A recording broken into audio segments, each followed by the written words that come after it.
మద్యపానం ఆరోగ్యానికి హానికరం అని అందరికీ తెలుసు. కానీ తాజాగా వచ్చిన ఓ అధ్యయనం షాకింగ్ నిజాలను వెల్లడించింది. కేవలం అతిగా తాగేవారికే కాకుండా తక్కువ మొత్తంలో మద్యం సేవించే వారికి కూడా నోటి క్యాన్సర్ వచ్చే ప్రమాదం ఉందని పరిశోధకులు హెచ్చరిస్తున్నారు. సాధారణంగా రోజుకు 1 లేదా 2 పెగ్గులు తాగడం వల్ల పెద్దగా నష్టం ఉండదని చాలా మంది భావిస్తూ ఉంటారు.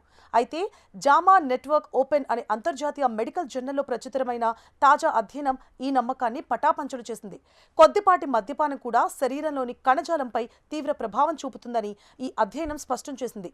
ఆ అధ్యయనంలో ఏముందంటే రోజుకు 10 గ్రాముల కంటే తక్కువ ఆల్కహాల్ తీసుకునే వారిలో కూడా నోటి క్యాన్సర్ వచ్చే అవకాశం తాగని వారితో పోలిస్తే గణనీయంగా ఎక్కువగా ఉందని తేలింది.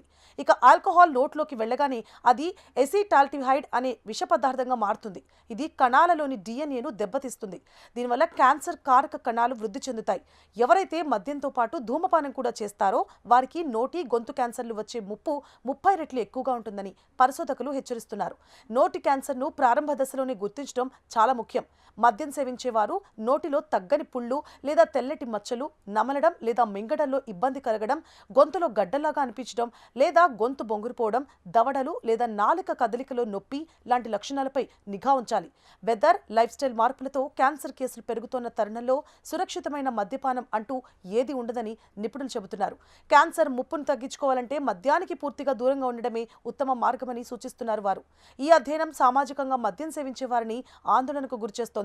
ఆరోగ్యకరమైన జీవితం కోసం ఆహారపు అలవాట్లతో పాటు వ్యసనాలకు దూరంగా ఉండడం అత్యవసరమని ఈ పరిశోధన మరోసారి గుర్తు చేసింది.